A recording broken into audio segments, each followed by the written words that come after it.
All right, everyone, welcome back to episode 5 of Survive Your Mind with Alex Olsen. One of my, best friends growing up in middle school and in high school. Spent a lot of time together. Played football together, through shop and track together. Just someone we spent a lot of time with growing up. Al, thank you so much for coming on. Really excited to have you. What you been up to? My pleasure, brother. Good. Thanks for having me. Uh, moved out to San Diego in October. Delivering for Amazon. Uh, you know, killing it as usual. uh,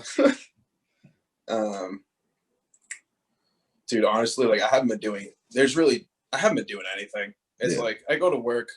Sometimes I go to the gym before, sometimes not. It's like sometimes I go to the gym on my off days, sometimes not. It's like what I'm really waiting for is beach weather. Yeah. Because it was my belief that it was just beach weather All the time. 27 year round. That's not it's not us. Man, it'll hit 40 degrees here sometimes. Dang. And brother, I only brought 3 sweatshirts. I brought 3 sweatshirts and 2 pairs of pants. You were not ready for that. I was not ready for that. I was not ready for this at all. But so we've had to deal with that. But it's great. I love it, man. That's awesome. It sucks because like whenever I'm away from home, I'm always so much happier. Yeah, it really sucks to say, but yeah, for whatever reason, it's true. Yeah, I mean, it's crazy to kind of think that some people find their place, like growing up in Mass is one thing, right? Growing up through KP and everything, but we always hopefully try to go into bigger to better things. And some people it's, back there, or some people it's somewhere else. So, I know I'm happy. I know you're happy too. You kind of found your spot, and it's, you're doing well out there. Right. Like one thing I've always thought, like ever since I went to Florida a couple years ago, it's like you got to move away from home. Yeah. It's like I guess depending on where you go to college, if you went to college, like that counts. Like at least you're experiencing something else. But like for the people that never really, whether they still live with their parents back home or like went to school in the state, like man, there's so many different lifestyles out there. Because you got obviously you have 47 other continental states, 50 other, but those are really far away. So it's like within those 47 other states, you got hundreds of thousands of different lifestyles, millions of people. You know what I'm saying? It's just like opportunities everywhere. And so like I was really, really big on that, or I still am really. So I'm kind of at the point now where it's like I'm only 22. I don't have anything locking me down anywhere. So that's why I've kind of scampered away a few times. But even still, it's like I'm just gonna try to live as many places as I can while I still can. Yeah. Like while I can still afford it. Like I'm starting to pay my own shit now because I've been out for like 3 years, like away from home. So that's starting to catch up with me a bit. But it's like I want to go to Colorado. I want to live in Texas for a little bit. Who knows if or when they'll happen. But like I know I got a cousin out in Indiana, so like that'll probably be my next stop whenever I leave here. So got a few things coming. Trying to manifest it a little bit instead of saying hope just when. But I love it, man. I feel like too many people are complacent, too happy with where they are. I know there's a lot of people who are in a really great spot, and that's one thing. But there's a face-off guy in college lacrosse, and he's going on to potentially his like third university playing, and he's transferred from Albany to Yale, really? Maybe to Denver. And I was talking to one of my buddies on the team about it, and I was like, it's actually kind of dope that he now is like potentially having 3 rounds of gear, but he's also 3 very different schools, like meeting a bunch of different people. And I thought that was so cool Right. because like obviously I love Drexel and where I am, but like you always think about like if you were somewhere else, like if you'd gone to, a country school like my brother, like we're polar opposites. He's 2,000 kids in the middle of New Hampshire, and I'm in like the 8th biggest city in the US. It's so different. No, I like it. I feel like a long. Go ahead. Sorry, I would say like I like the travel idea. I think it's a great idea. I think Right. you thrive in the travel. I think you have fun like doing it. Hell yeah. Like I feel like with complacency comes, it's like mixture of complacency and then just, I feel like as humans we're naturally drawn to what we're comfortable with. Like Yeah. we don't necessarily like being uncomfortable. Like I have my goals for 2021 on the wall right here, and one of them is do more things that make me uncomfortable.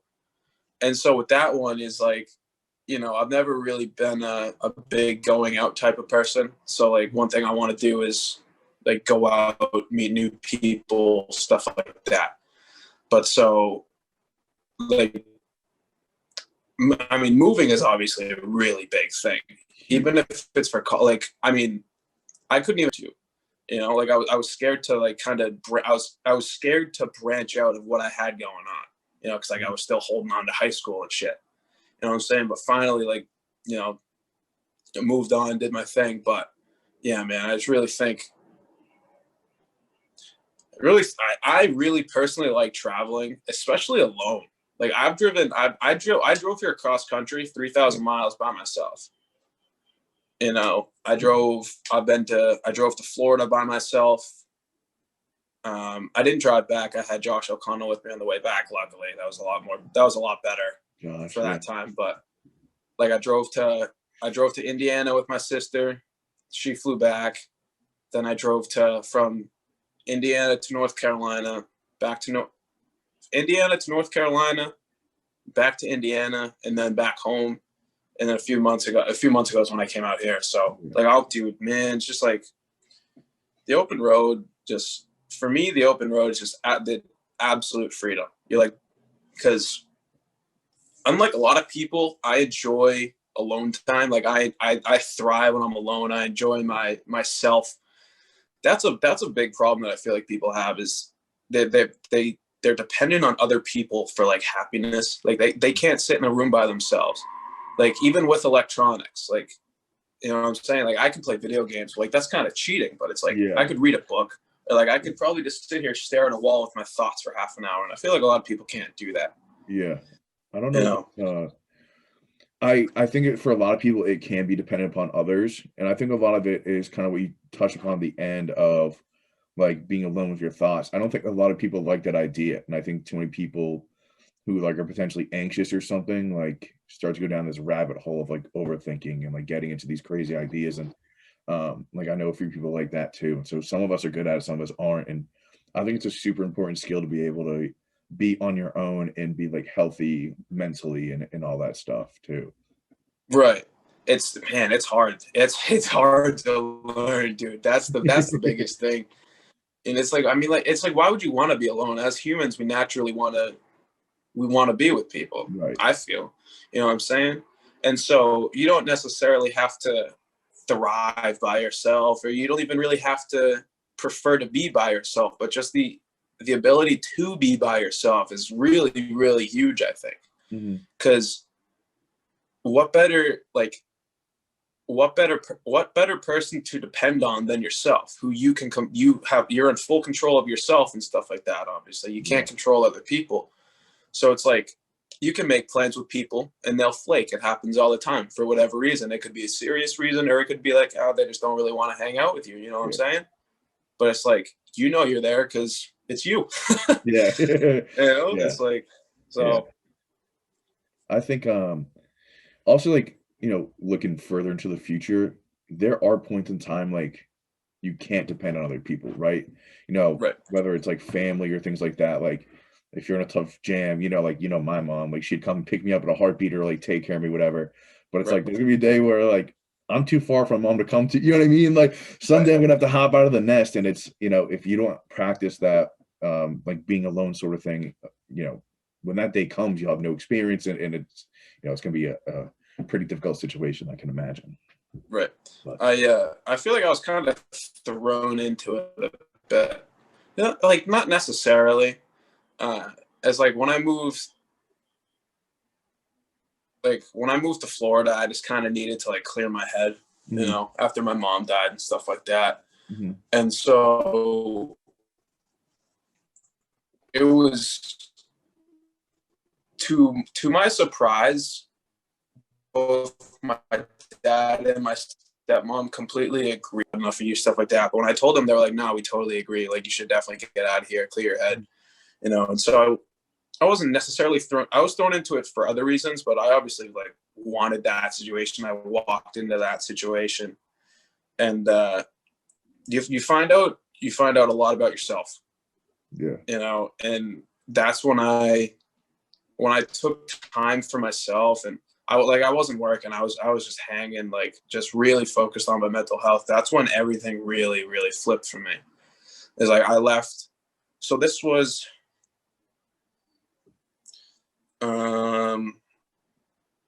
August or September of 2018 that I went to Florida and September. lived with my cousin out there.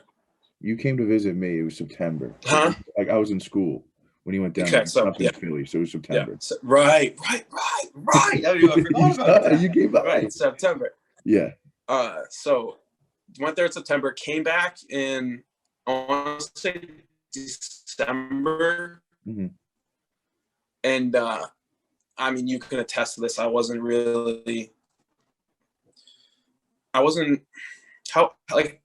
do you think you would describe me back then? Like if you can remember, you may not even remember, but I mean, look, we spent a lot of time together, man. We spent a lot of time together. Yeah, I'm gonna say like I think you were just more of a quiet person. I think that you thrived in certain situations, like on the football field, like that was your spot. Those intense moments, you know, right.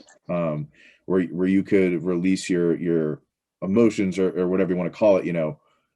You thrive in those situations of intense, you know, pressure. And I think you were someone who, not in a bad way, but like didn't care. Like you could do whatever and it didn't matter, right? Like we could spend a day just playing NFL Street and like just be totally, you know what I mean? Like it didn't take much. Like if you want to do something, you did it. And that's what I love too. It's like, you know, if there was nothing going on, then we'll figure something out. You're not like a high strung person. You didn't seem to be like one of those anxious people who was like itching and needed to be with people or like worried about other people. It's like if it happened, it happened, and if it doesn't, it doesn't. Right. That's kind of how I would say. I honestly, I did not expect you to take it that way. I totally agree though.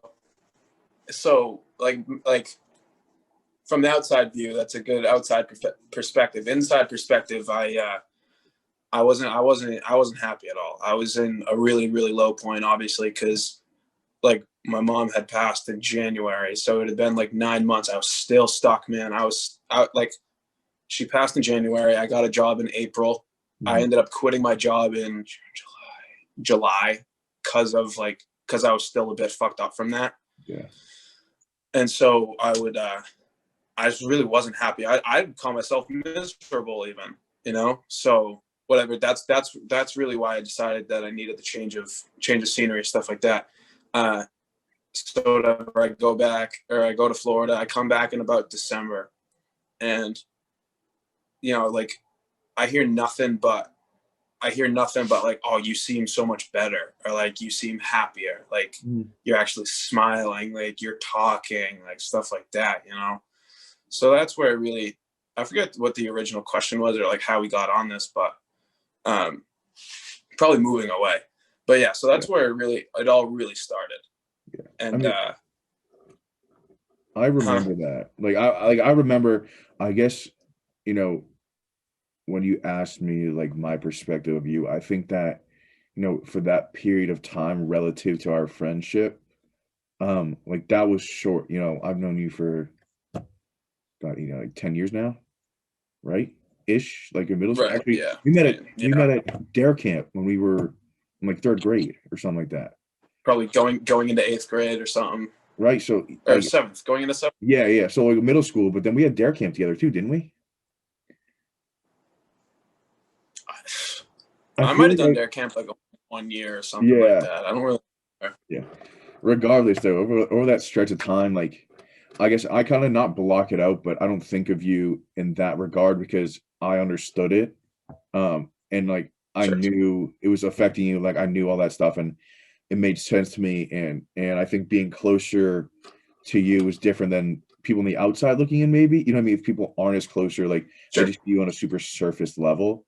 And that's pretty Right. much what emotions and energy you give off as a human. But like I don't know, like when I first started this, you were one of the first people to reach out, you know, like in Right. talking about it and saying you want to come on. And I think like you and I have talked about it before, like before I started this about like mental health and stuff and your own mental health. And like I kind of knew you weren't in a great spot, but at the same time, you had every right not to be, I guess, right? Like there was so much going on and Right. obviously the passing of your mother was like, so difficult for you and your family. It was like, Oh, which I'm gonna get into all of it. Yeah, I'm right. So gonna get like into all of it. and especially when, you know, that was happening when I was a freshman at school, right? Like I'm used to being over your house or you're over mine like every weekend almost or every other weekend. And so it's Right. like that's a total change too. And it's not like we got any like our relationship didn't get any worse or anything like that. It's just like the distance does Yes, change. thankful for that. Dude. So Yeah. thankful for that. Yeah. For real, bro. I was an asshole, man. I didn't like myself. You said that all the Straight up. time. You were like, dude, I don't know how you're still friends with me. You said it to me and Sam one day. We're sitting, I think we were sitting in your living room or my mom's living room. You were I, like, dude, I don't know how you're still friends with me. I'm such an asshole. Sam and I looked at you like just laughed, and it was like we know you, like we knew it was happening. That's life, baby. Like that's what happens. But right. I I remember. know. I know. But man, it's just I try not to live with regrets, but I I love that. got some regrets from high school and shit like that. Well, We all like do. Dude, I hear did, from not me. anymore, because obviously, Oh, huh? Oh, you're repeat frozen. yourself. It cut out. Yeah, sorry. Repeat yourself. So you said you don't live with regrets, and like obviously high school, whatever. Oh, well, no. Yeah, it's just like I lived with. I don't know. I just lived with those regrets for a while, and thinking back now, it's like I could have handled things differently. Definitely could have handled things better, but I mean, obviously, there's nothing I can do about it now, so there's no point in stressing about it. But it's just something to think about sometimes. Yeah, yeah. Like I mean, like we've talked about this before too. It's, you know, like whatever happened in high school happened, sort of thing. And it was like, if there's still people that are gonna hold grudges on you, and like you don't need those people in your life, right? Like right, the people who deserve to be in your life or care about you, whatever, like they should see who you are now and how much you've come. And like I think growth is super important to see in people. And if they're not seeing your growth, then mm, they, whatever, later. right, But, true. all right. So Yeah, let's get luckily, into. Oh, sorry. no, go ahead, go ahead. My connection. No, my connection's I had terrible. nothing to add there. I had nothing to add there. My connection's Huh? terrible. I'll cut it there and like I'll start up with a question because my connection's shitty right now. All right, so All good. let's talk about mental health now in general. Like, how do you think it's being perceived by people? Not yours and like specifically, but in general. And then like, what do you think is Right, being done about it, sort of thing, um, as like a country, as a world, what we're doing for mental health. man. It's kind of tough because it's like obviously everyone has their own shit, and it's like everyone has their different levels of, like, how do I word it? It's like some people have it easier than others, right? So like I would hear some people complaining about, I don't have examples for you, but it's like it'd be like my dad won't pay for my phone, my life sucks, shit like that. You know what I'm saying? And with that stuff, I would laugh. I'd be like, "Are you get the fuck out of here, dude?" You Yeah, know what I'm saying? But yeah, it's all relative because it's like, if that's one of their biggest problems, then in a way I'm envious of them. You know right, what I'm saying? right. It's like, but so mental health is one of those things where, I've told you, I've wanted to talk about myself for a little while now. Like I finally felt comfortable with it. I wasn't like itching to do it, but I was willing to do it. Mhm. But at the same time, there are some days where I'm just like, it's not worth talking about, you know? So you asked me about like how mental health is nowadays. And it's like, luckily I feel like everyone's finally opening up to it. Everyone's finally, especially athletes, everyone's finally opening up to the idea that things aren't always okay, and it's okay to not be okay. But like it's not okay to one thing that's tough is that, and that I learned, is you can't deal with it by yourself. You know what I'm saying? Like that was one of the biggest problems I had for years. Once things started for me, like once things started going downhill, I was like, no, I got it, man. Like it's my life. I'll fix it. Like I don't care who my therapist is. I don't care if he has a degree. Like he doesn't know me, doesn't know my life. Like let me figure it out. And it's just like, it was prideful. Like my pride was getting in the way. Whatever. I'm getting off the question. It's definitely being generalized. Yeah. And I really like that. Like I remember that, like the Hayden Hurst story that came out. Yeah. You know, I forget what it was about. Like I know Kevin Love, DeMar DeRozan were really big on it, stuff like that.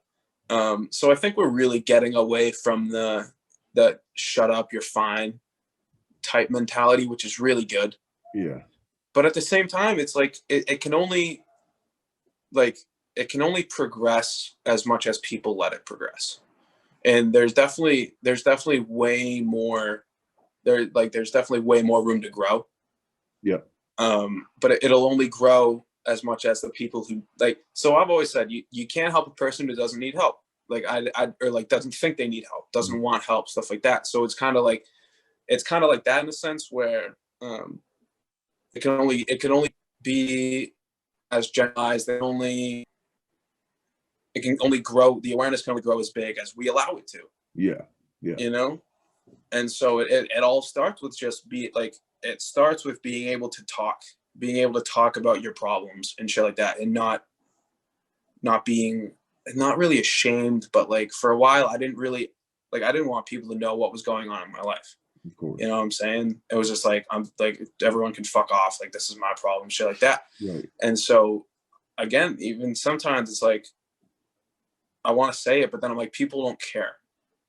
You know what I'm saying? But like, you don't need people to care. You just need one. You just need one person for it to like catch on to. You know what I'm saying? And then you've made a difference. Yeah.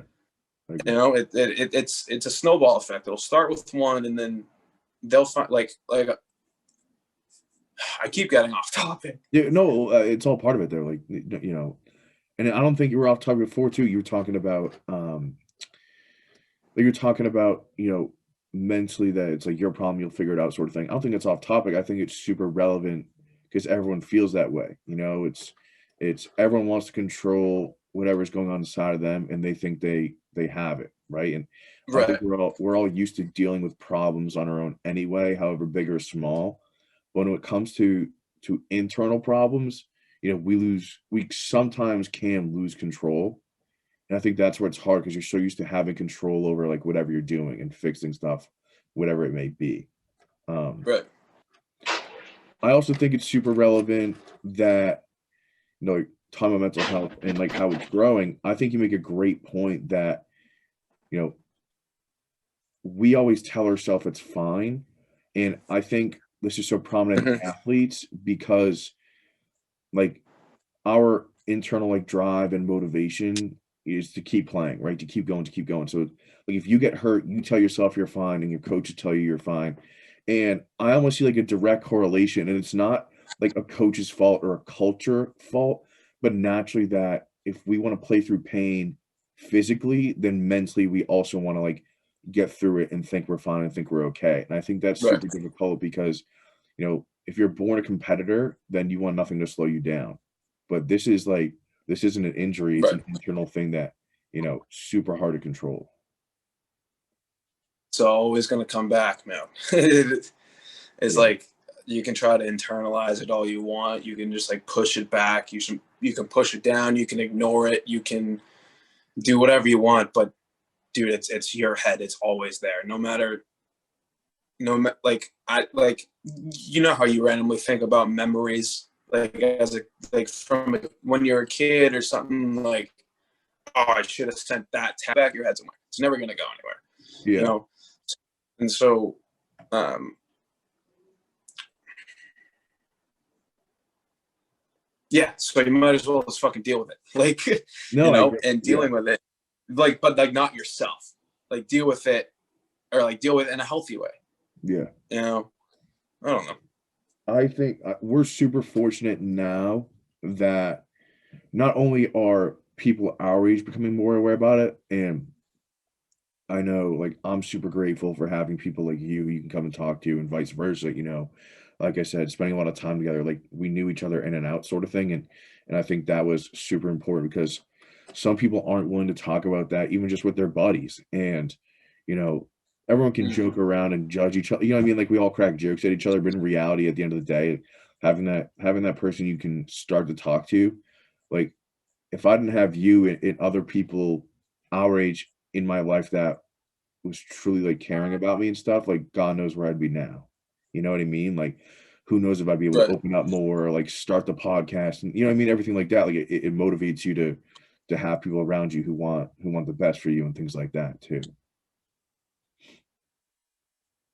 Right. One thing I pride myself on is and like again, this is another thing I've been wanting to say for a while. It's just like I'm always open to talk about stuff like this, especially like mental health. Because like I've been through enough where I know a thing or two, and so maybe I can teach a thing or two. But Yeah. it's like, so I wanted to say tweet about it, like, or like went on like National Mental Health Awareness Day, be like, yo, you can talk to me, like anyone can talk to me. I don't care who you are or whatever. But it's like, people don't, like, why would people talk to me if they don't know me, right? And it makes Yeah. sense. Yeah. And so it comes with like vocalizing my bullshit to then make people think like, oh shit, like he's serious about this. Yeah. You know what I'm saying? Like there's no room for error in my opinion with mental health. And seriously, it's like Totally agree. I could like never talk to you in high school, or I could just like meet you on the street. If you got a problem, let's fucking talk it out. Mhm. Like I'm not gonna push you away. Old me would have been like, dude, fucking deal with it yourself. Yeah. You know what I'm saying? But it's Yeah. like, I think of myself as a healer, and I kind of like to think that I'm brought where I'm needed, Mhm. and like I'm put in situations where there's someone needs me, or like, heck, I could need someone. You know what I'm saying? But it's like a win-win. Like we build off of each other type deal. You know. Um, so yeah, I think this is gonna be really good, and I hope people take this as like a serious thing, that like I personally I'll fucking talk to you about anything. I'll talk to anyone about anything if it's affecting them on a mental level, and I'm gonna say shit that I think will help. It may not, and some shit I say may not. You may not want to hear it, Mhm. but like if you were in the headspace that I've been in, you don't, whether you want to hear it or not, you'll appreciate the truth more so than anything. Very much You know so. what I'm saying? Yep. It's like I can't stand like people that say like there's hypocritical stuff like that. Now hearing the truth that you don't like to hear obviously sucks, and it sucks in the moment, but in the long run, you're gonna feel better for it. Yeah. You'll feel better about it, stuff like that. Mhm. So Yeah.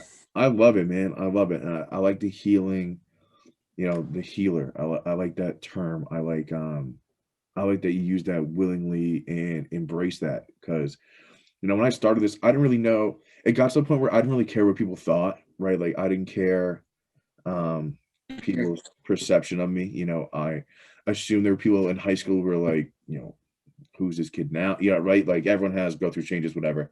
Um, but I had people reach out to me right. that I had, first of all, never met, never talked to, who found it from like through a friend reposting, whatever it was. But people like I knew in high school well, we're gonna have some people on like, Tim and Tom Wall, like some of my really good friends that went through stuff that we never knew about or didn't know how much it affected them, right? You just saw Tom do the same thing you did and just reach out to everyone and super big advocate for it. And I think that now that people are talking about it more and we're getting more vocal about it, that opens the door for everyone. And I think like the message you just gave, I think there's going to be like, after this drops, like 5 or 6 people who are going to reach out to you probably, or me about you. But I think there's also going to be a way larger group of people who reflects on if they're helping their loved ones and their friends enough, or if they're not talking to their loved ones and friends enough about themselves, right? I think that whole message is going to send out a shockwave, sort of. And that's the point of all this, right? Is to give people a chance to reflect and learn different stories and hear different things. It's all about perspective, man. It's all about perspective. Yeah. Life is like what was I forget who I was listening to a Joe Rogan podcast yesterday for the second time, and the guy was like, reality is neutral, but reality is a reflection of your perspective. Yeah. Right. So if you like, and it goes along with like the law of attraction, like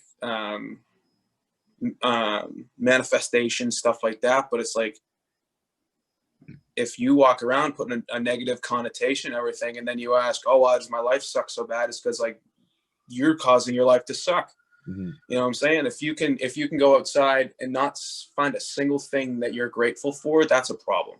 Or like if you can't wake up in the morning and just give yourself 3 things you're grateful for, which I do sometimes. When I'm not feeling my best, I'll wake up in the morning or whenever, I'll be driving, I'll be walking and be like, what's 3 things you're grateful for right now? And then bang, knock them out. Yeah. You know what I'm saying? Like I went on a hike with my roommate this morning, and I was like, the whole time I was like, I felt lifted. Like the sun was out. It was like 70 degrees, dude. I was just like, dude, like I'm at peace. You know what I'm saying? I call myself a plant. Like the sun just gives me a bunch of energy, shit that. Yeah. But it's like, dude, I was just like, this is a perfect day. It's perfect right now. And it brought me back to one of those, like, through nostalgia's been hitting me hard recently.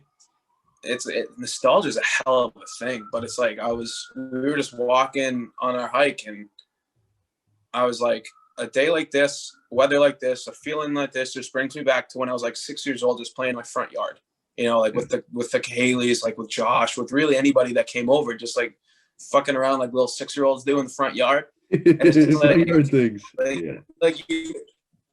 That feeling where you're just like, everything's perfect. Or like back then, like dude, like 6 years old, I was like, I can tell I was thinking of it. I was like, this is perfect, you know. But it's like that. Although it's in the past, it's like that's a positive thing. You know what I'm saying? And so yeah, it's all relative. I really like that quote. Yeah, I love it. Again, reality is a reflection of your perspective, and I totally agree with it. That's one of the biggest things that got me to climb out of my deal was when I was in Florida. Like, while I was just doing nothing, I became obsessed with becoming happy and figuring out how to do that. And so there would always be like, just like, that's when I learned about manifestation. And it's like, you gotta be happy all the time. It's like, no matter what shit's gonna happen. You know what I'm saying? It's like my grandparents are like 98, 96 years old, dude. It's like, the shit's gonna happen, but you know, you got to do what you can while you can. It's like, I try to call them at least every month. It's like, I'm gonna go back home soon. Like, my first priority is to see them, like, number one. You know what I'm saying? But it's like, I don't know, man. I just got a lot to say. Sometimes it all doesn't come out, and then we'll be in the mid conversation or something, and then it'll come out. And that's all good. Look, we'll figure it out. We all think differently, right? Like, all our thought processes are different. So like, I love, you know, we touched about 3 things you're grateful for, and before that you referenced like how people if they can't find something, they can be grateful for. And that whole thing goes with, and I think we've all been guilty of it, and I know I have been recently too, is if you're, not feeling well, like there's a lot of reasons to not feel great. Um, and it's super Mm. easy just to give into that and just say everything sucks, right? So for us right now, our um, practicing was pushed back for lacrosse, and you know, I wake up, I haven't played lacrosse in like 9 months. You know me, that's the Mhm. longest stretch I've ever gone in my life, besides when I didn't play it, of playing lacrosse. And it's like, that sucks. I Right. wake up not having the thing I love and like can't really get to the field right now. There's a lot going on. And so um for a few days I was just super low. And like as a team, we're quarantining right now too. So it's like we're not going places. Like I'm not seeing my teammates, and it's what we have to do, and it's super hard, but it's like that lifestyle is not for me. And so just on this tear of Mhm. a few days of just like so mad at everything and like so upset with everything that I couldn't do what I wanted and I wasn't with my people and all that stuff. But I did the same thing you did. I went downstairs, and both my roommates were, I forget what they were watching something funny and they were cracking up at it. And I was like, I could be downstairs doing, you know what I mean? I could be doing this right now, right? I could be having the time of my life down here with two of my best friends in my house, and I'm letting things I can't control affect me. And I think that's the biggest thing that people need Right. to learn is that, you can't control everything, control what you can control. And that helped me definitely too. It's not worth worrying about shit you can't control, Yeah. in my opinion. Yeah. You know what I'm And saying? It's like it's okay to feel something about like like fuck. It's like I was parallel parking yesterday and I slashed my rim on the curb. Man, I got out. I literally in the middle of the city. I just started screaming and shit. I was fucking pissed. yeah. But it was like I was on my way back inside, and I was like, brother, it's just a car. Yeah. Like it's not worth getting mad about. It's a fucking car. It probably would have happened at some point anyways. Like you yeah. know, Yeah. it's like just chill the fuck out, man. Just cool down. I mean, we're all guilty, you're right, especially in the moment too. Like if everything's going fine or if everything's not going fine, actually, like it can take one thing to Right. be like, oh, this sucks. I hate everything, like, Right. yeah. Right. I know, like, I mean, that shit happens, right? That's normal. All right. Right. Well, let's get into, so you've talked about, a few pretty major life events for you. So we've touched upon, your mom and everything. I'm going to say that you can speak otherwise, but I'm going to say that was probably one of, if not like the biggest and most difficult life events you've ever gone through. Um, Mhm.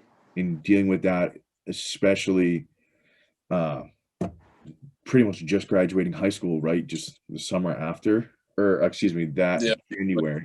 Like 6 months, 7 months Yeah, after, something like that.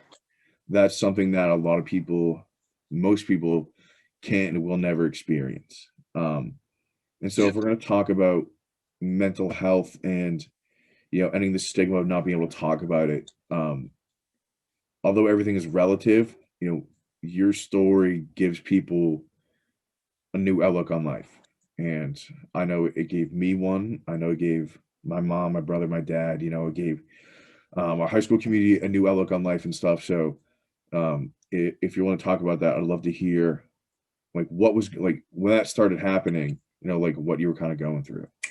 So I am going to correct you. That was, I haven't really like spoke about this publicly, so it's a little jittery in here, but I'm gonna. Yeah. So that was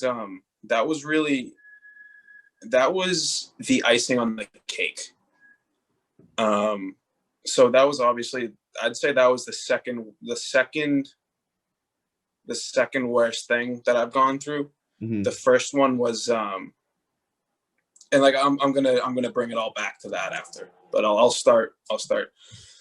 So junior year, I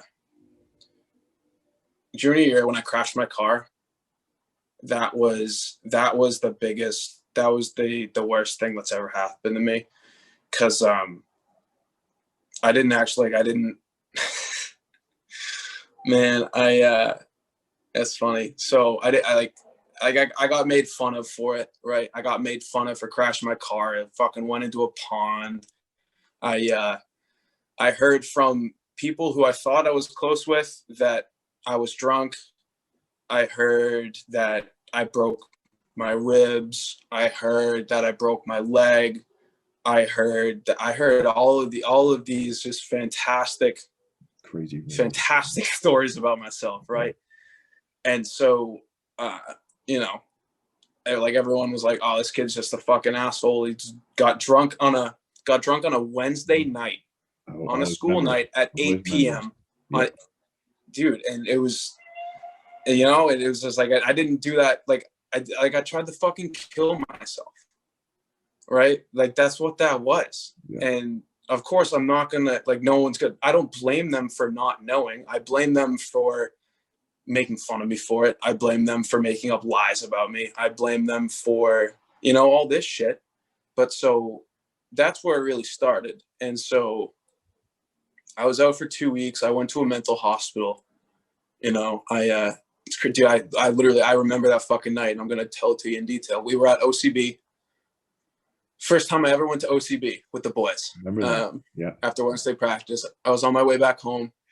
And so, like, I still had, it was 8 o'clock. I still had like 3 hours. This is also a learning experience that hopefully I remember to talk about at the end. It was like 8 o'clock. I was on my way home. Mm-hmm. And I, like, you know my street. So you cross the bridge, you cross the pond, you go up the hill. Mm-hmm. And before you go up the hill, you take a left. And so, like, I'm driving up the hill. I was going to take a left, but I didn't. So I went straight, just like into the neighborhood around, like, think about it for another few minutes. Right. And so I was on my way, and I was like, man, if I just fucking kill myself here, I won't have to do this homework. Or if I just kill myself here, I won't have to feel the way I'm feeling. Shit like that, you know? And so, whatever, dude, I fucking fly down there, hit the telephone pole, which, man, I didn't think about. That shit snapped in half, bro. I was like, this telephone pole will definitely be sturdy enough. Not at all. But so, so I was in the hospital. I was shook, man. I climbed, like, I rolled twice, landed, like, hanging like in a branch, back into the car in the water, fucking climb out. Mm-hmm. This lady saw it happen. She's like, oh my God. I'm just sitting there. I'm like, dude, I'm fine. Like, whatever. People are like talking to me. They're like, oh, he's in shock. Because I was completely stone faced. I was like just sitting there because I was pissed that I wasn't dead. Right. I was like, man, I can't even fucking kill myself. What a fucking loser. It's like, Jesus Christ. So I'm sitting there, people are like, oh, he's in shock. He's blah, blah, blah. So we get to the hospital. And so I'm standing there, and doctors are checking me. Everything's fine. Oh, man, I forgot about this. So a few days before, I was like, Mom, I want to fucking kill myself. Like, I straight up told her that. And she was like, no, you don't. Shut the fuck up. I was like, all right, whatever. So I'm in the hospital bed. She turns to me. She's like, there's no way you did this on purpose, right? And so I just look at her and just stare at her. And she just starts crying. Yeah. You know, and so that's what really kickstarted everything. So I did my 2 weeks at the mental hospital. I come back. Lisa Oliveira, bless her soul too, let me play football. So I did the 2 weeks at an inpatient place. And then I did 2 weeks at an outpatient. So, which meant I was just there from 8 to 3 every day. And then I go to football practice, or like 8 to something, I go to football practice, shit like that. But so then people would see me at football practice, but they wouldn't see me at school. So they'd be like, what the fuck is wrong with you? Yeah. Like, they come up to me like, what's your fucking deal, dude? It's like, well, like, all these questions, like, again, I'm starting to hear more rumors about me, like, shit like that. I'm like, man, it's just, so that's when I really developed this, like fuck you mentality. You know, I just, like, completely detached myself from even my friends. That's why to you guys, I remember texting you guys apologizing. I was like, because you guys knew me, but like I still treated people that I was friends with like shit. You know what I'm saying? It's like I'd be walking in the hallways and they'd say hi to me. I just wouldn't say hi back. Like I would have music in my ears every single fucking day. And a lot of times it was like heavy ass shit that you could hear, like obviously very, very pissed off shit. And so like people were fucking petrified of me. You know what I'm saying? They were like, oh, this kid's just like a douchebag. And so, dude, it's like fucking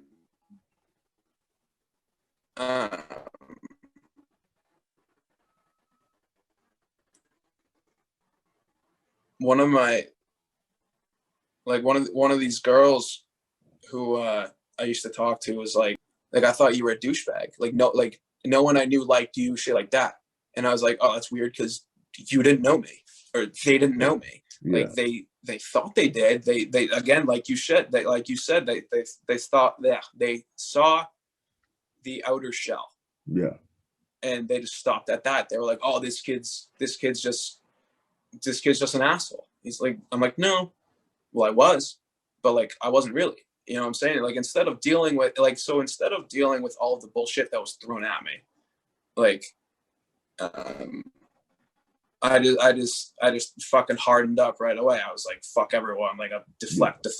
I'm not talking to anybody. I'm not being friends with anybody. Like my best friend, Josh wasn't at my school with me. So I didn't have him. Like, it was, you know, but, so that was tough, man. And then I finally, you know, junior year was bullshit. Junior year was fucking bullshit, dude. And like football, we sucked in football. Like everything sucked about that year. But so, come senior year, obviously football started and we were doing really well. Like all of my problems went away, right? Those fucking 3-4 months, fucking best months of my life, dude. Like, dude, mine too, man. That was where I peaked. God damn it, that's where I peaked. I know it. I got my ring sitting right here. But so, yeah, so football season ended, senior year. I ended up getting shoulder surgery because I played I don't know if people really knew this or even really care, but I played all the senior year with a torn labrum in 2 places. Fucking dude, fucking Shane Frommer, man. He did it. That fucking asshole did it. That dog. But so I was then in a sling from, was it March? I want to say it was March, April, May, June, July. Yeah. 4 months, dude. I was like, so it was supposed to be 6 months. Yeah.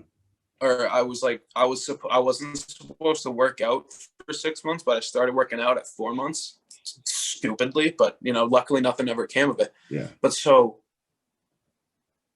the second half of senior year, I was then like even more depressed than when I tried to fucking kill myself.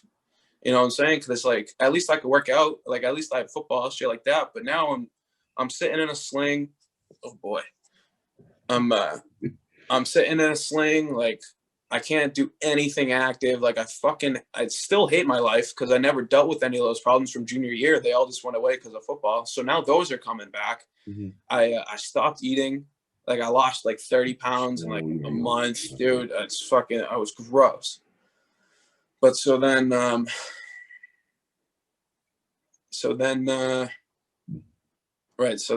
we graduate. Fast forward to when we graduate. We graduated, and again, shit was great. I was like, high school's finally done. That bullshit's finally done. Like, I'm done with it. I can move on with my life.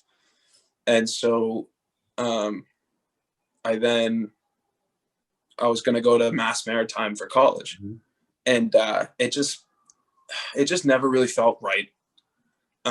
But everyone was like, oh, you should go to Mass Maritime. You'll love it. Like, you'll do great, blah, blah, blah. I was like, oh, fuck yeah. Like, I bought into it.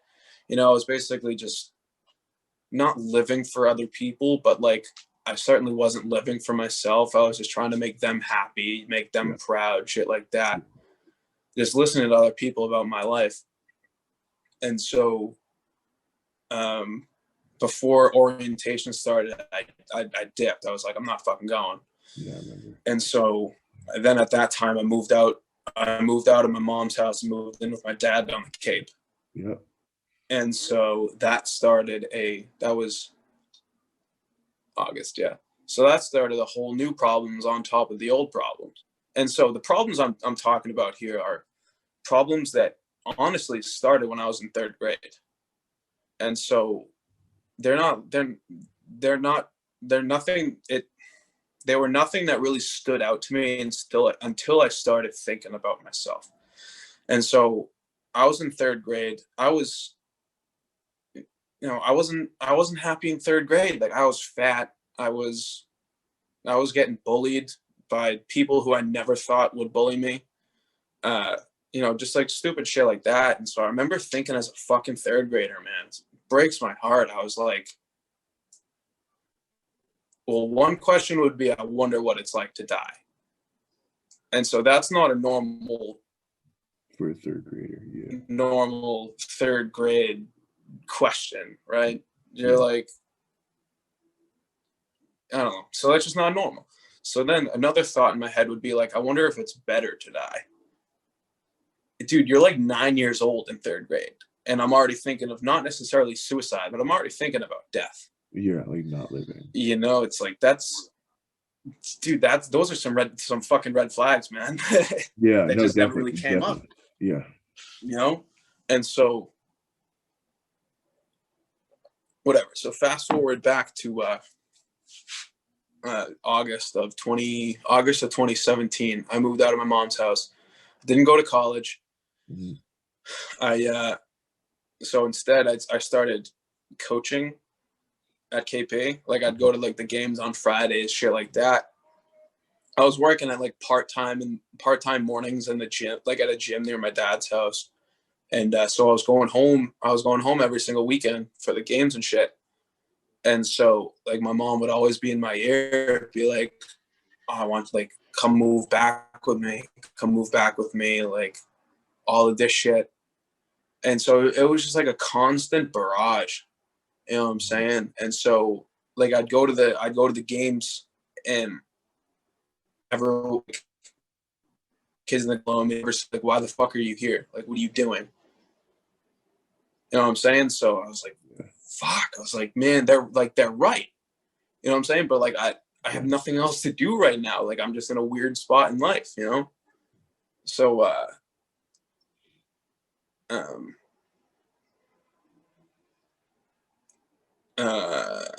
oh yeah, I guess I should mention that my parents divorced when I was in kindergarten.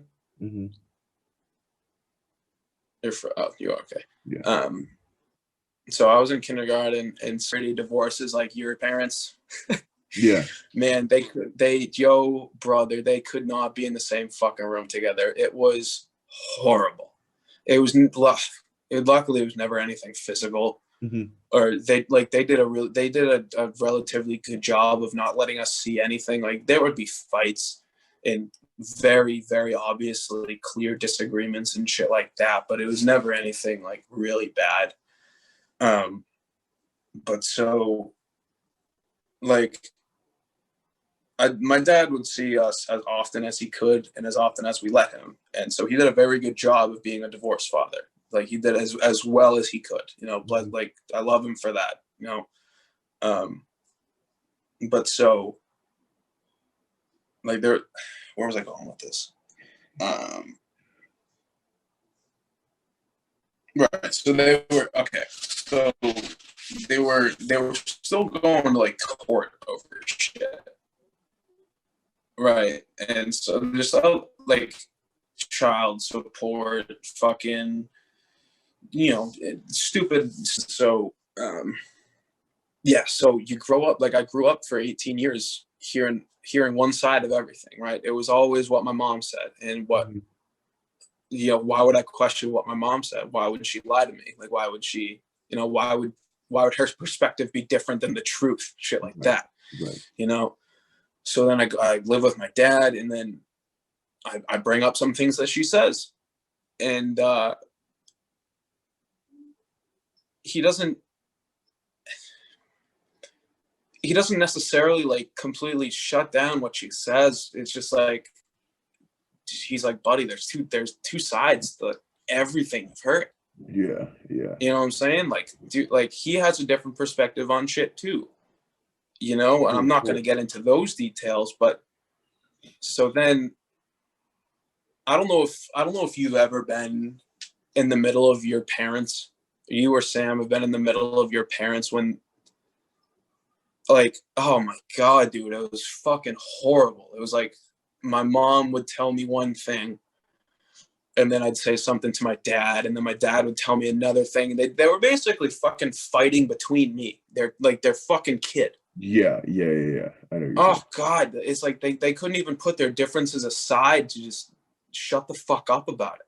It's like it's heartbreaking. Like as a kid, it's the most like disturbing and like mentally breaking thing that can happen.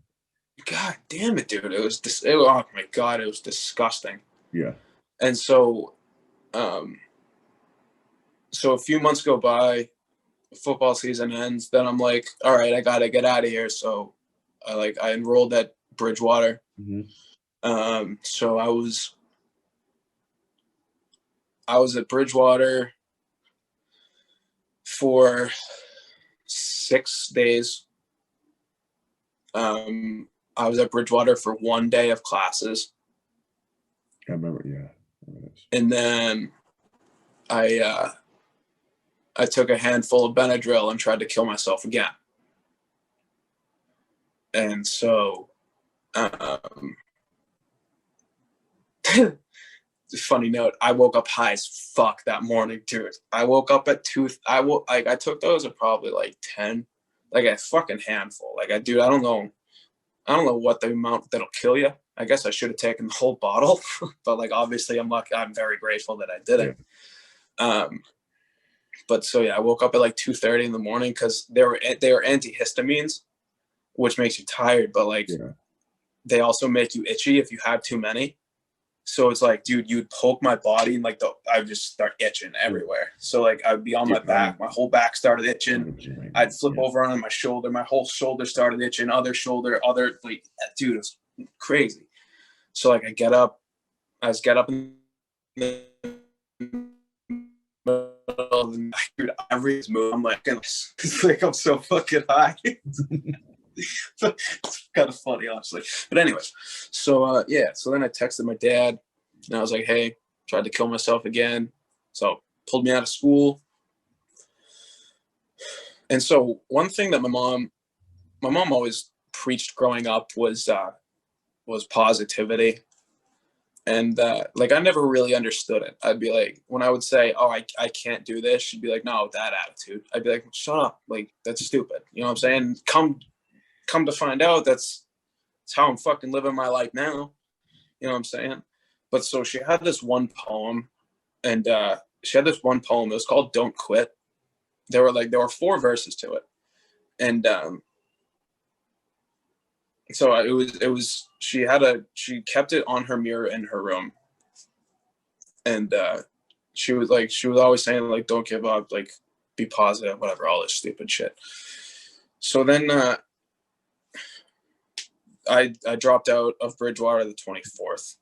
So then I'm like doing whatever. I'm fine. It was just like that. So it was then that I found out that in both situations I tried that because of stress. And so that's one thing I learned about myself is that I crumble under stress. And so that's why I live my life now doing my best to avoid stress, which is good for the short term, but I got to start dealing with it and learning how to deal with it. And so I'm going to start doing all that. It's just a matter of when. Yeah. And so that was the 24th. And then the 26th, I went to Josh's house the 26th. And my mom called me that morning and she was like, I told her I was going, like, I told her that I didn't want to talk to her for a while, her and my sister. And so she called me in the morning and she was like, are you going to come see me today? And I said, no, I don't want to. And so before I got the chance to tell her that I loved her like I did at the end of every conversation. She was like, I was like, no, I'm not going to come see you. She was like, okay. And then just hung up. And so I was sitting at Josh's house that night around like 9:30. And I got this weird thought, not weird, but I was like, oh, maybe I should go like surprise her or go see her or something. But where I was at the time and what I was going through, I was like, no, I can't. Like, it's not smart. Like, that's just me trying to play it safe. Like, I don't want to do that, right? Yeah. And so the next morning, I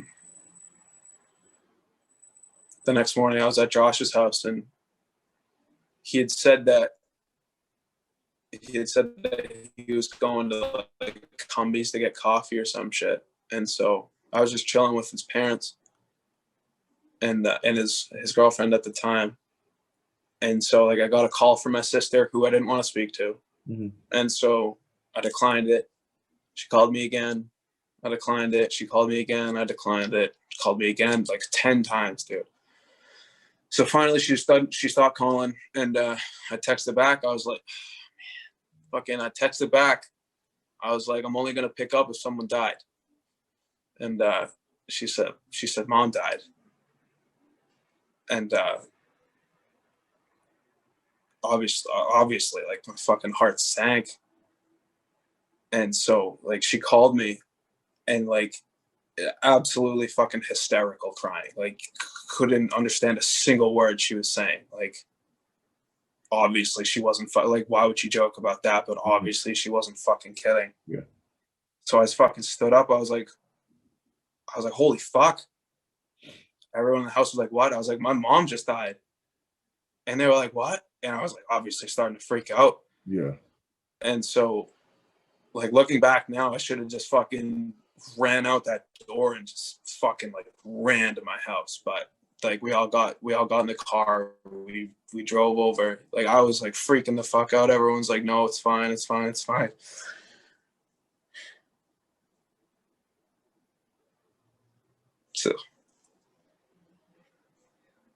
So then we get to my house, and it's just cop cars everywhere, man.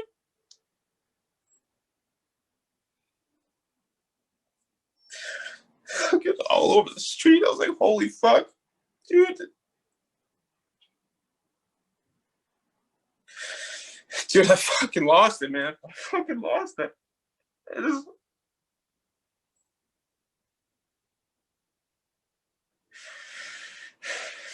Dude, that was the fucking worst day of my life, man. It was fucking horrible. Obviously, but it's like all the things leading up to it too was like I didn't get the chance to tell her that I loved her. Like, dude, fucking God sent me a sign that night. He was like, you should go see her, but I fucking did it, man. It's just, dude.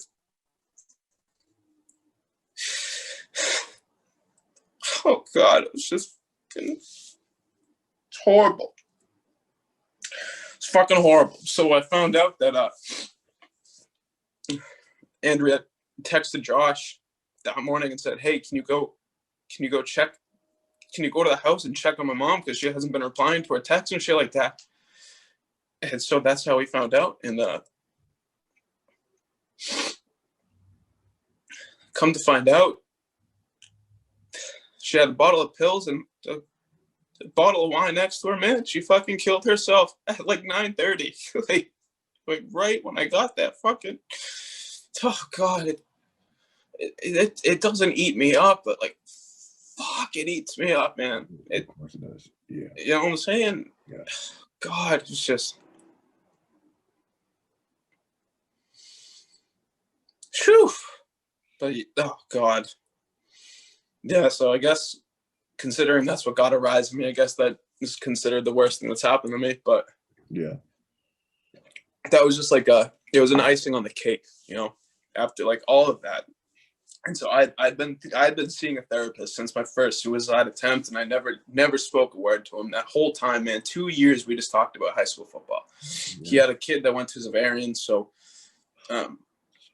we just talked about that. Like, little did I know all he was doing was like gaining my trust, like without even fucking knowing it. You know what I'm saying? And so finally, like my mom died, and I was like, all right, let's fucking do this. And I couldn't shut the fuck up. Like everything came out of me, dude. Like tears, like I probably pooped myself a couple times. Like everything came out of me, bro. It was fucking crazy.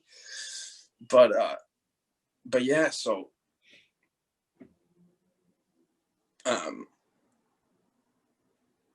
but yeah, so that obviously that fucked me up for a real long time. And I got a job 3 months later, 2 months later, because I was like, it'll take my mind off of it. And it did, until there was one night where I was talking to my sister about some shit, and I was super fucking emotional. I just went, like, I was at the gym. I went home, grabbed all my work shit. I was like, I'm fucking done, and like walked out.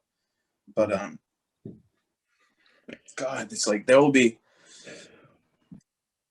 It's like it took me way too long to realize that it's like, dude, life doesn't stop. You know what I'm saying? Life doesn't stop. Time doesn't stop ticking. And allowed to feel the way I felt, but you can't keep feeling sorry for yourself. You know what I'm saying? It's like shit fucking happens. You got to be able to, you have to power through it. And so one of the things that I really started taking up was like, I'm not going to let my, I'm not going to let my experiences define me, right? I'm going to let how I bounce back from them define me, you know? And like, there'll be some days where people are like, I've heard before, like, oh, like me and my sister were talking, like me and my sister got drunk one night out here and we started talking about shit. And one of her roommates was out here, and her roommates was like, you two are like the strongest people I know. Like, I don't know how you got through it. And I was like, well, you don't have a choice. Like you have to, you just fucking have to. And it's like, I'm more proud of myself with what I deal with on a daily basis. You know what I'm saying? Like I still deal with, like, I still get like, I kind of call them just like dumb thoughts, like dumb ideas, like dumb thoughts, like negative thoughts, suicidal thoughts, like anything along those lines. I call them dumb, stupid. So like, I still get those once in a while, you know, and, but like, I'm aware of them now. And so I'm like, get the fuck out of here. Like no room for you. But I mean, like I look in the mirror every single day, not liking what I see. Right. So all of my big problems have really gone away just because of how I've been able to change my mentality about them and stuff like that. But it's like, when it comes to, like, I deal with fucking body image issues every single day, you know, and like I'm doing better than others, but I'm doing worse than others too, you know, and like that's like kind of the problem is there's no quick fix when it comes to that shit. Yeah. You know, and like I know, like all I have to do is eat the way I'm supposed to, eat the way I should, like don't eat the things I eat sometimes, you know. But like at the same time, it's like, man, I'm enjoying life. I look like you know what I'm saying? Like it's like I found a happy medium in the sense that like you can tell I work out, and I eat food, and I eat food I like. You know, and so that's good enough. Like I guess that's good enough, but I don't know. They're like I still have some unhealthy, like tendencies, some unhealthy, like not tendencies, some unhealthy like, mental processes and shit like that. Yeah. You know what I'm saying? Like the way I think about some things is not healthy, and I know that. And I really gotta start talking to someone again just to like figure that shit out. But you know, man, we're always a work in progress. You know, Yeah. it doesn't matter. It doesn't matter how slow the progress is, as long as it's progress. Yep. You know, once you stay the same, or once you start regressing, is when you really got to check yourself. Yeah. You know, so. God. I mean, I first of guess all, that's the end of that. dude, first of all, fucking A, dude. I like, for me and my family, dude, we love the shit out of you, man. I remember when everything was going on, and I'm sorry I should have talked to you before, because I mean, I remember that Wednesday night like it was yesterday, you know. And I didn't know how many people knew that like, you know, it was an attempt to end your life. I knew that my brother, not at the time, but like obviously as you and I talked more about it and Right. stuff, you know, like the Haley's, I remember, you know, like Keith, you know, like the close group of people you grew up with and stuff knew. And I should have talked to you about this before we hopped on, because like obviously that was the start of it. And I guess that's my, not my bad. Like, look, we just talked about it. But Just I gonna remember grab my that, charger you know, quick. yeah, yeah. I'm But I mean, I remember having that like it was yesterday. You know, I remember all that going down, and I think the hardest part reflecting for me is, and like, I thank God every day that like you're still here, because you know I didn't see that as well as I should have. You know what I mean? Like looking at it now, sure. um, because afterwards, like I knew we were like, you know, I knew you were at like the hospital and stuff like that. Like, you know, you and I talked, and I was grateful that you were able to like kind of, as much as you would give me information, you know, we didn't talk that often. Obviously, when that Right. was going down, you know, Right. I was lucky enough where I was someone who you were able to give like whatever information you wanted to. Um, Right. but then like once football came around and life was good and everything, it's so hard because you know I shut it off in my head, right? You know, I'm looking at us now and everything. It's like, God damn, um, some people don't get that second chance, and Right. everything you've said in the past 20 minutes is just such a, like I said before, and I was hoping it would be, it's such a wake-up call, dude. Like I remember all this so vividly and everything, and it's like, you know, fuck, listening to you talk, this is the first time I've cried, and dude, I don't know how, like I'm not gonna lie, this first, I haven't cried in so long. I'm with you, And dude. you know what I mean? Like I seriously can't, like I Felt literally good. think Honestly, felt. it felt good. I'm happy, and I know you were ready to talk about it. That like I don't think the last time I cried to Liddy might have been my parents' divorce when I was like little, dude. Like I can't comprehend. I just remember it so vividly, and I remember all the emotions. I remember going home for the services and all, and like seeing you, like you know, coming from school and shit. And it was like, you know, as a human being, and I know you said your roommate said it, you know, to you and your sister, and like how amazing and strong you guys are. But God damn it, like you know, that's something that people can't imagine going through. And I think that when I started this, I had you in mind, because not only did you go through it multiple times, and um, but like your outlook on life is so much different than everyone else's. And it's, you know, it's the reason I started this was, you know, maybe that night, if someone hears something, it's like they decide to talk before, right? Like if you decided to like just go home that night to see your mom, like instead of driving away or whatever, like so much can change so quickly. And like one thought here, one thought there could totally Right. change everything. Yeah, I mean, as soon as you started talking, my heart rate shot up, because like I knew it was gonna, you know, what I mean, like I know the conversation, and like we haven't fully talked about it like this. I don't know if you have with anyone, but like you know, No, dude.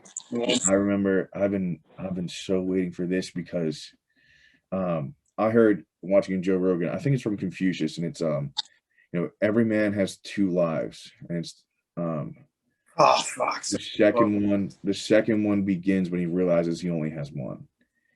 And Yeah. you know, when Joe first heard that, he was like, "Wow!" You know, it took a step back. It's literally the background on my phone now, because you know I was took too much for granted and everything. And the more I think about life, and the more I think about opportunities I'm given and things like that, it's like back to what you said about um like wasting your time and your emotions on little shit. Like it means nothing, right? Like that little stuff means nothing. And it's like we got one life, and I'm so fucking grateful that you're still here in mine and part of mine. And it's I'm still shaking up because I don't know. It's so difficult to talk about, and thank you so much for sharing it, man. Like I can't even express to you the feelings I have, and I already know the story. Dude, thank you Right? for giving me a fucking platform. Like, god damn it! Like I was so Yeah, excited when you come on, dude. And I for real. remember, I guess we'll lighten it up a little bit, but I remember, you know, when I think you and you called me, or it might have been when you came down to Philly. I remember when you left Bridgewater State, you told me you were sitting in class and were like, I fucking hate school. Like, why am I here? I remember like you were just like, I hate school. Why am I trying again? And I was like, oh man, like I wanted you to do what made you happy, but I was like, you didn't want to go to Bridgewater, right? Like, like you were kind of done with school at that point. Yeah, If I didn't have to be there, I wasn't gonna be there. exactly. And Like, I think it's what happened because you came down, and I think it was like kind of like catching up for the first time in a minute. And you were like, I went to Bridgewater. I was like, oh, dude. And you were like, I'm not in Bridgewater anymore. And I was like, dude, I hated classes. I didn't want to be there. I left. And I was like, I get it. I get it. It's not you. Um, but I think, you know, from here on, sort of thing, I'm hoping people listen to this and take your message wholeheartedly. And I think a lot of people will. I know I'm going to call my mom as soon as I get off right now. I know she misses the fuck out of you too, because we've been all over this place. But the way you have not only expressed this and been able to talk about it, but how you move on from it, you know, life, like you said, doesn't stop for anyone, and it's kind of what you make of it. And right, so here you are now, a few years later, traveling, like wanting to make new experiences and have this like amazing outlook on life, and you're starting to be more positive and things like that. Like for anyone that's listening or needs to hear it, whatever, like you're in control. You can make your life better. You can do right, everything. You can do everything better, which is pretty amazing to hear your side of it. right. I appreciate it, brother. I appreciate you having me on, man. I really do. I really do. God, So there's I've been saying for a while now, man, there's only one thing in my life that makes me cry. And it was that right there. I've never, like, there will be times where I'm driving in the car and I think about the morning that I found out, and like I'll shed a couple tears and like all that shit. But like I've never vocalized it. mhm. And dude, I feel like I honestly, like, call me a pussy, but I like crying. It's like, obviously not over dumb shit, but it's like every once in a while I'm like, man, I could use a cry. Yeah, And so this honestly felt very good. Like I feel, although I'm still, like you said, a bit jittery, like I feel light right now. You know what I'm saying? Like I feel really good. I do. I truly hope this helps people. Like I really hope this kind of opens things up, and it's like, just, man, like that's another thing that I learned from my situation is, like, there were people that I really didn't get along with back in the day and stuff like that, and I never really wondered why. It's like sometimes all you have to ask is like why they're like that, or why they do mhm. that, or stuff like that. Like, you don't know their fucking, like, no one knew what the fuck I was going on with, like what was going on with me, right? They just assumed that I was just an asshole. And it's just like, Good job. Yeah, I think that's what everyone. yeah, you know what I'm saying? And like, again, I don't blame them for thinking that way. And I Yeah, don't even necessarily blame them for not wondering why, but it's like, now that we're getting older, man, like, dude, there's just fucking, life is endless possibilities, endless perspectives, endless, I say possibilities, endless, like, I don't know, I'd stick with possibilities. It's like anything can happen to fucking anything can happen to anyone. And mhm. it can affect them however way, like any way. It, like, oh, man, just endless. It's fucking, who cares? is fucking be happy. You know what I'm saying? Yeah. Like make people. Another one of my fucking goals, dude. It's one. The first one I wrote down is stay positive, and the third one I wrote down is make someone smile or laugh every single day. You know what I'm saying? It's like I've seen this quote before. It's like in a world you can be anything, just be fucking kind. You know, it's like bring happiness to people. I have a poster right here. I'm gonna take it. You got your background on. It says thousands of candles can be lit from a single candle, and the life of that candle will not be shortened. Happiness never decreases from being shared. You know what I'm saying? It's like, you know, people have gone through more bullshit than I have, but like if I can deal with my bullshit and still smile at the end of the day, then I'm doing something right. Dude, you know? And if you can, then anyone can. Right.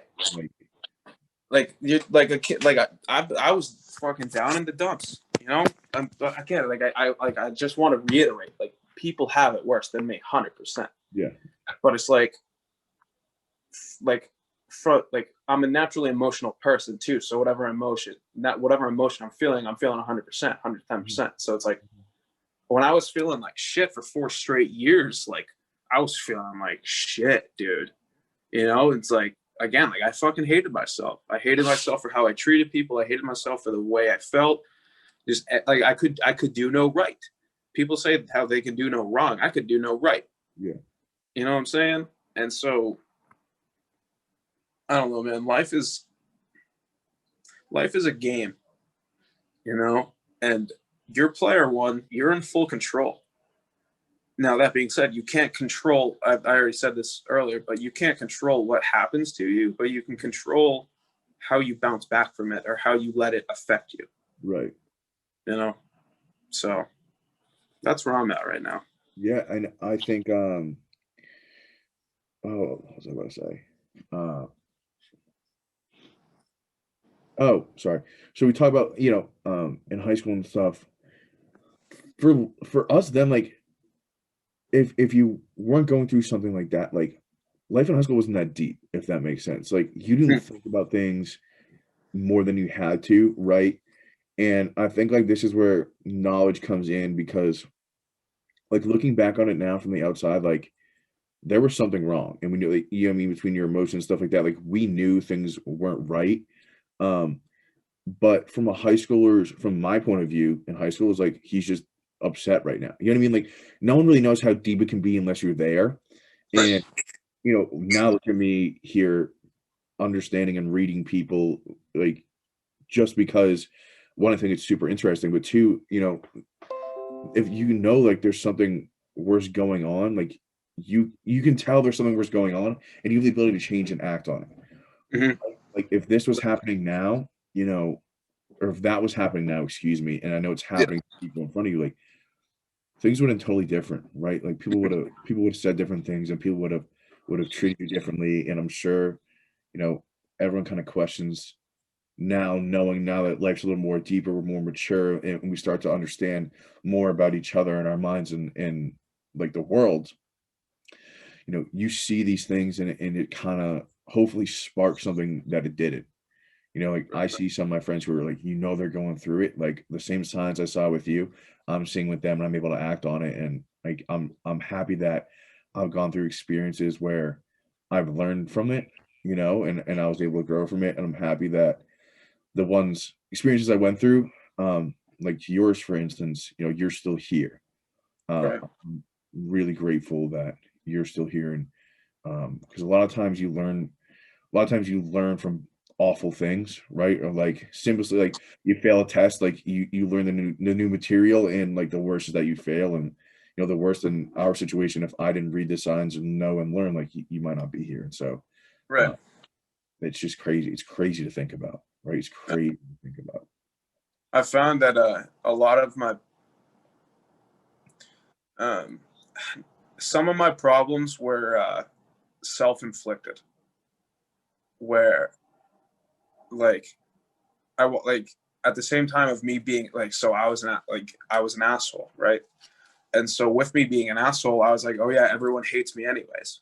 Yeah. So then like, you know what I'm saying? Like people I was friends with, well, not necessarily friends with, but like I thought people hated me. So that added to the fucking problems. you know, and dude, it's just like, you gotta survive your mind, baby. That's what you gotta do. You gotta either escape it or survive it. Yeah. You know, that's a fucking fantastic name for the podcast, by the way. It's great. 4 a.m. sitting in bed, and I was like, what the hell am I gonna name this thing? And I was gonna make the first video, and I was like, I can't have a first introduction video not like say the name of my podcast. I was like, you gotta figure it out. Right. So I'm thankful it came to me, and I'm happy that people have taken it literally and reflected on that and been like it's you know, it's a something you really do have to survive. It's not just, you know, to just happen. For real. But you know, on behalf of everyone who is about to listen, thank you so much for sharing your story. I know I already said it, but it's, you know, your bravery is unmatched, and being vulnerable is so difficult, especially as, you know, like young men, especially being like a football player, right? Like all this shit where you're supposed to be so masculine. It's in a world where that isn't. God, it's so hard. It's so difficult. Right. Right. You know, it is so hard. Right. What you just did is truly amazing, and I think a lot of people are gonna hear about this and have a new outlook on life. Dude, thank you so much for having me, man. I appreciate it.